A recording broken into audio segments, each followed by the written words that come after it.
Chapter 40. The Ordained. Hello, Citra. It's good to see you. Hello, Rowan. Will the candidates please refrain from speaking to each other and face the conclave, said Xenocrates. The whispers and mumbles from the gathered scythes ceased the moment both Citra and Rowan faced them. Never before had such silence fallen over the assembly hall.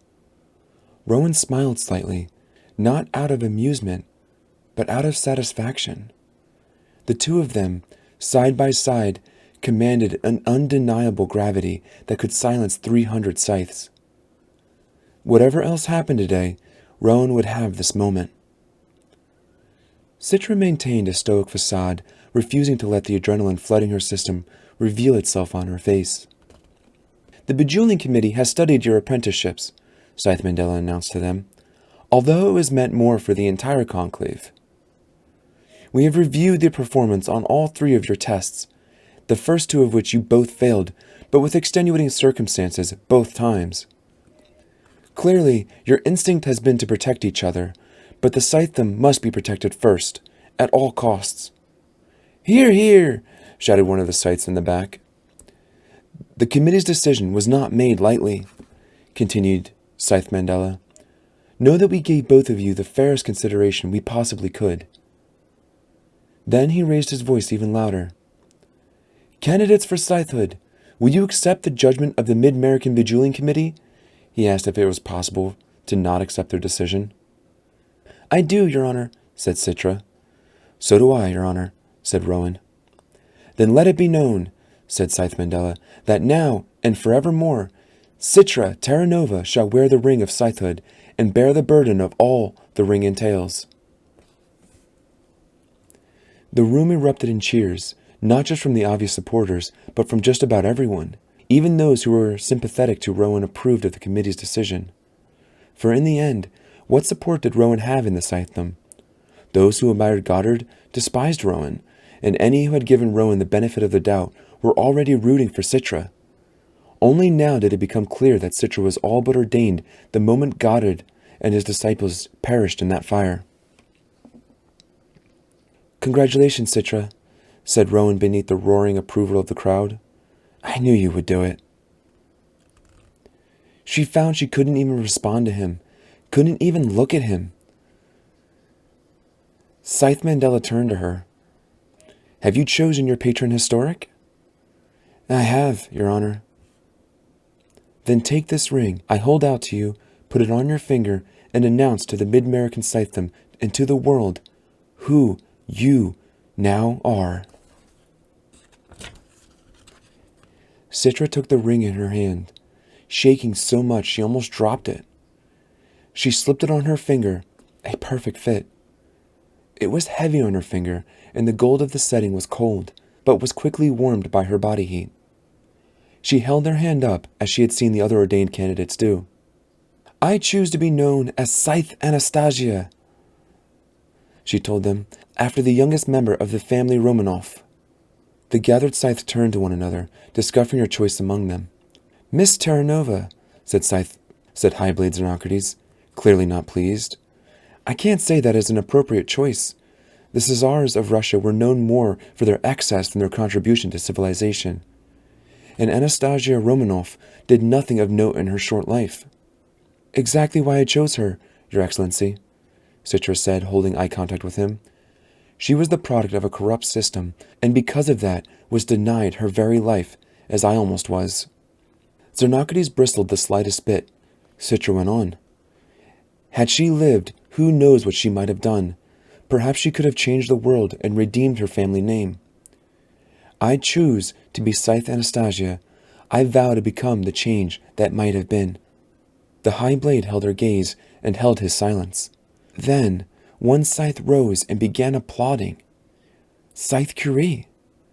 Then another joined, and another, and soon the entire Scythedom was on their feet in an ovation for the newly ordained Scythe Anastasia.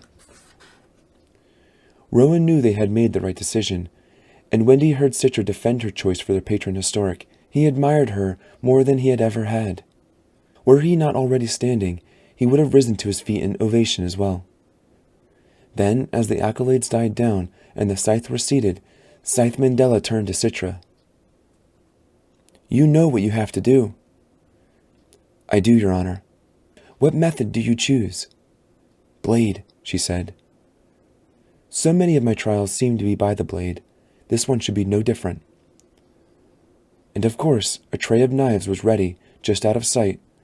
It was now brought in by the junior Scythe who had just been ordained at Harvest Conclave. Rowan watched Citra closely, but she would not meet his gaze. She looked over the tray of knives, finally setting on a nasty-looking Bowie knife. "I used one of these to kill my brother yesterday," Citra said. "I swore I'd never touch one again, but here I am." "How is he?" Rowan asked. Finally, Citra looked at him. There was fear in her eyes, but also resolve. Good, thought Rowan. Let her be decisive about this. It will be quicker. "He's in revival," she said, "with a hot fudge sundae on order for when he wakes up." Lucky him. Rowan looked out at the grand elegy of Scythes. At this moment, less of a conclave and more of an audience. "They're waiting for a show," Rowan said. "Shall we give it to them?" Citra nodded slightly, and with a sentiment that was heartfelt and true, Rowan said, "It is my honor to be gleaned by you, Scythe Anastasia." Then Rowan drew his last breath and prepared to accept her blade. But she wasn't ready to strike just yet. Instead, she looked to the ring on her other hand. "This," she said, "is for breaking my neck," then drew her fist back and punched him in the face with such force it nearly knocked him off his feet. A collective gasp came from the crowd. This was something they were not expecting.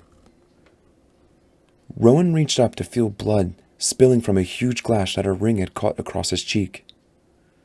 Then finally she raised the knife to glean him, but just as she was about to thrust it into his chest, a shout came from the rostrum behind them. "Stop!" It was the parliamentarian. He held up his own ring. It was glowing red. So was Citra's. And as Rowan looked around, he could see that every Scythe's ring within 10 yards was emanating the same warning glow. "He can't be gleaned," the parliamentarian said. "He has immunity." A roar of outrage came from the conclave. Rowan looked at Citra's ring, which was covered with his blood. It had transmitted his DNA to the immunity database even more effectively than if he had kissed it. He smiled at her in awe and absolute amazement. "You're a genius, Citra. You know that, don't you?" "It's Honorable Scythe Anastasia to you," she said. "And I don't know what you're talking about. It was an accident." But there was a twinkle in her eye that said otherwise. Yelled Xenocrates, banging his gravel. "I demand this conclave to come to order." The Scythe began to calm down, and Xenocrates pointed an accusing finger. That is Scythe Anastasia, you have blatantly violated a Scythedom edict." "I have not, Your Excellency. I was fully prepared to glean him. It was your own parliamentarian who stopped me. It never occurred to me that hitting Rowan would grant him immunity." Xenocrates looked at her in utter disbelief, and then suddenly released a guffaw that he tried to stifle but couldn't. "Sly and artful," he said. "With just enough plausible deniability, you will do very well among us, Scythe Anastasia." He turned to the parliamentarian and asked what option they now had. "I suggest imprisonment for a year until his immunity runs out." "Is there still such a place where a person could be officially imprisoned?" asked one of the other Scythes. The Scythes around the assembly hall began to shout out their suggestions, some even offering to take Rowan in under house arrest, which could be good or bad depending on their motive. As it began to devolve into a debate over Rowan's immediate future, Citra leaned into him and whispered, "There's a tray of knives next to you, and a car waiting around you at the east exit." Then she leaned away, leaving his future firmly in his own hands. He thought he could not be more impressed by her. She had just proved him wrong. "I love you," he said. "Same here," she responded. "Now get lost."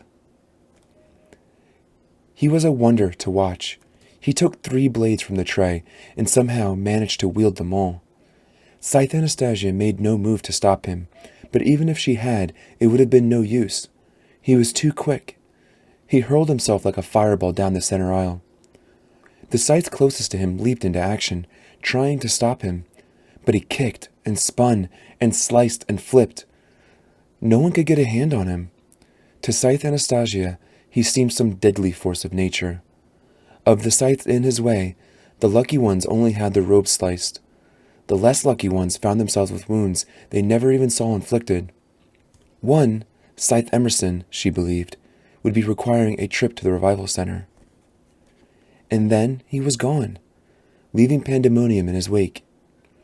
As the high blade tried to regain order, Scythe Anastasia looked to her hand and did something that was very strange for a scythe to do.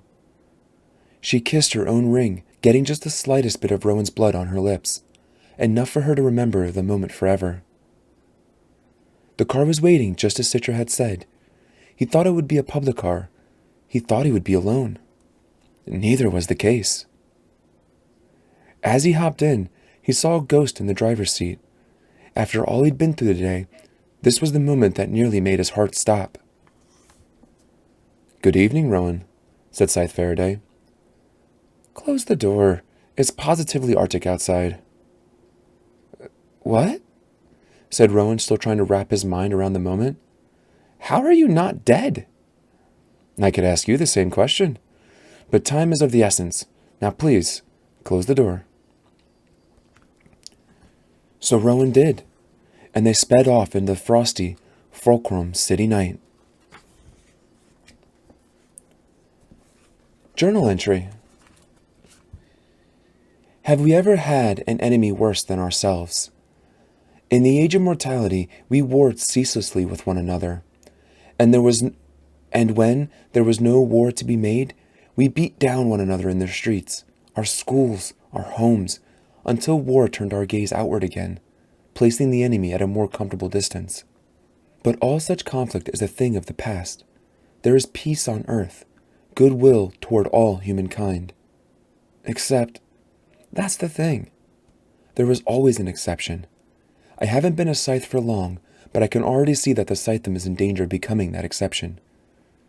Not just here in Mid-America, but worldwide. The first scythes were true visionaries, and saw the wisdom of continuing to cultivate wisdom. They understood the soul of a scythe needed to remain pure, free from malice and greed and pride, but filled with conscience. However, rot grows on even the sturdiest of foundations. If the conscience of the scythedom fails, replaced by the avarice of privilege, we could become our own worst enemy again. And to complicate it, new wrinkles are being added to the fabric of the scythedom every day. Take, for instance, the latest rumor, which in the months since I was ordained has spread beyond the scythedom and is whispered among the general population. According to the rumor, there is someone out there who is seeking out corrupt, despicable scythes, and ending their existence by fire. One thing is certain. He's not an ordained scythe, and yet people have started to call him Scythe Lucifer. I'm terrified that it might be true, but more terrified that I might want it to be true. It was never my desire to be a scythe. I suppose that might make me a good one. I don't yet know, because it's all so new and I still have so much to learn. For now, I must give all my attention to gleaning with compassion and consciousness, with hopes that it will help our perfect world stay perfect. And if ever Scythe Lucifer comes my way, I hope he'll see me as one of the good ones, the way he once did. From the Gleaning Journal of H.S. Anastasia. End. Book 1, Scythe, by Neil Schusterman.